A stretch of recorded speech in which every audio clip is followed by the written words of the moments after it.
जय माता रानी।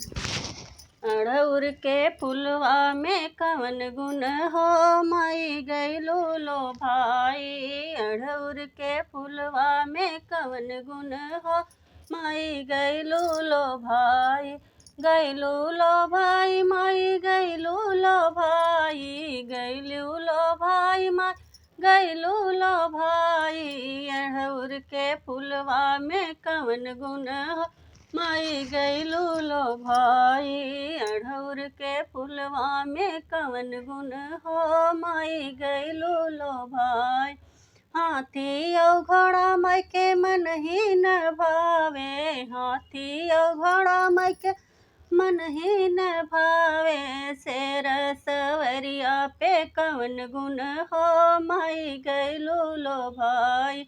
सिंह सवरिया में कवन गुण हो, माई गैलो लो भाई। अड़हुल के फुलवा में कवन गुण हो, माई गैलो लो भाई। गैलो लो भाई माई गैलो लो भाई, गैलो लो भाई माई गैलो लो भाई। अड़हुल के फुलवा में कवन गुण हो, माई गैलो लो भाई। अड़हुल के फुलवा में कवन गुण हो, माई गैलो लो भाई। हलवा और पूड़ी माई के मन ही न भावे, हलवा और पूड़ी माई के मन ही न भावे। घुघरी बतासा में कवन गुण हो, माई गैलो लो भाई। घुघरी बतासा में कवन गुण हो, माई गैलो लो भाई। लहंगा यो साड़ी माई के मन ह्यू न भावे, लहंगा यो साड़ी माई के मन न भावे। ललकी चुनरिया में कवन गुण हो, माई गैलो लो भाई। ललकी चुनरिया में कवन गुण हो, माई गैलो लो भाई।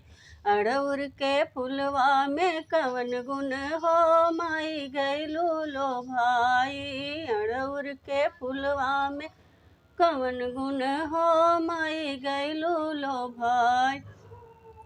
गैलो लो भाई माई गैलो लो भाई, गैलो लो भाई माई गैलो भाई। अड़हुल के फुलवा में कवन गुण हो, माई गैलो लो भाई। अड़हुल के फुलवा में कवन गुण हो, माई गैलो लो भाई। बेला या चमेली माई के मन ही न भावे, बेला चमेली माई मन ही न भावे। अड़हुल के फुलवा में कवन गुण हो, माई गैलो लो भाई। अड़हुल के फुलवा में कवन गुण हो, माई गैलो लो भाई। महला अटारी माई के मन ह्यू न भावे, महला अटारी माई के मन ह्यू न भावे।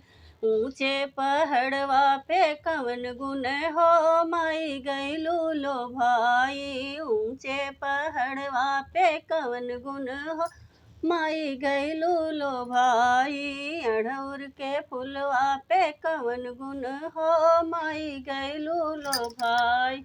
जय माता रानी।